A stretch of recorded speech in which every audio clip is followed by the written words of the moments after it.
I bought the kids separate today. Gregory McKay came early. He was not late. McIntyre always leaves like he don't know us. He's gone. He hates being late. But they're not late today. Y'all have a good day. I love y'all. So they're going to regular school.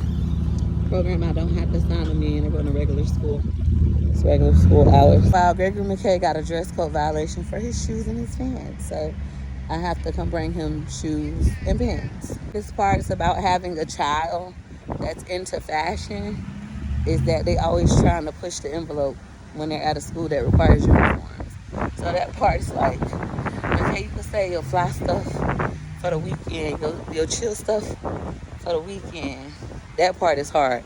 This is one of the reasons why he wanted to go to regular school, but the environment wasn't, good enough for him. In Florida, regular schools just don't hit the same as our charter schools and our private schools. If you want your child to have access to a good education in a safe environment, you want to send them to either a charter school or a private school.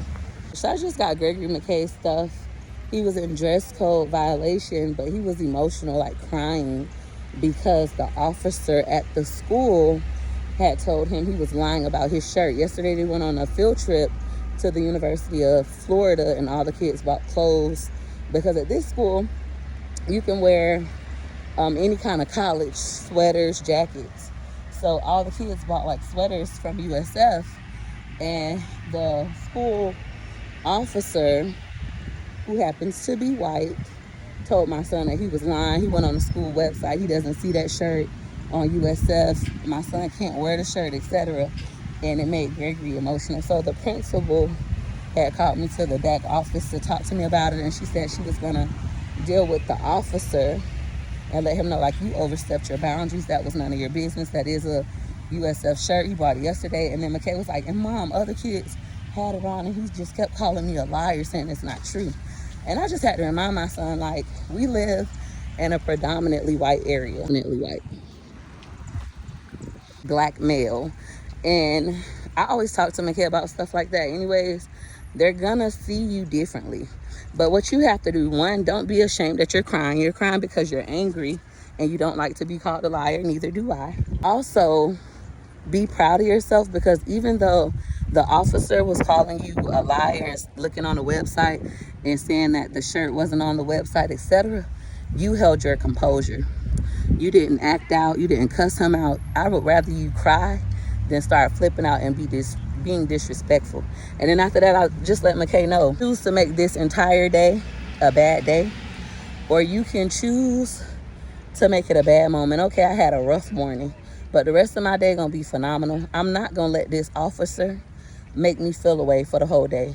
I'm not gonna give him my power.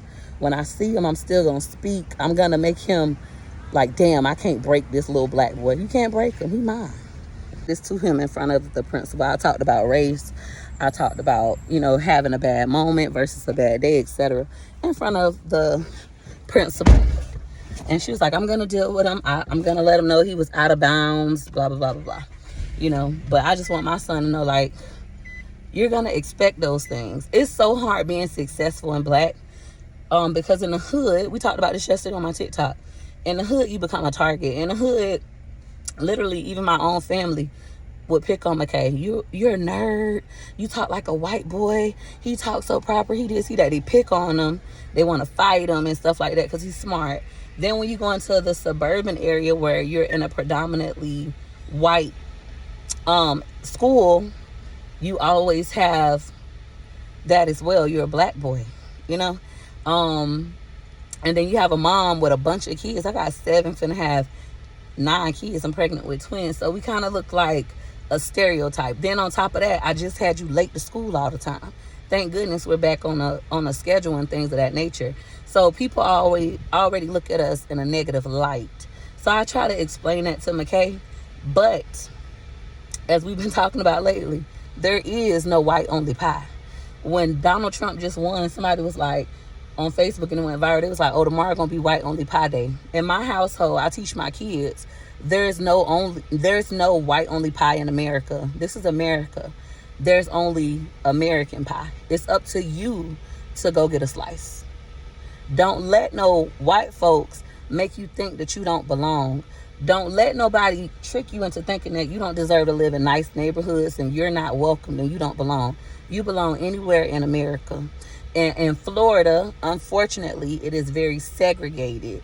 You have your black neighborhoods, which when you become successful, you become a target. They hate you because you're smart. They hate you because you're successful. They want to rob you, fight you, kill you. And then you have your suburban areas, which are predominantly white. This isn't like Georgia, how you see in Atlanta, how black people successful everywhere. It's not like that in Florida. So I just try to make sure my child understands that. And I hope and I pray and I hugged him. I told him I love him and have a great day.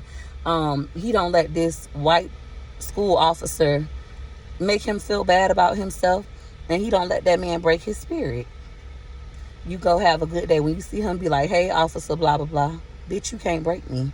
That's what the message is going to be. You cannot break me. I'm not a liar. I have a strong sense of ethics, and you can't break me.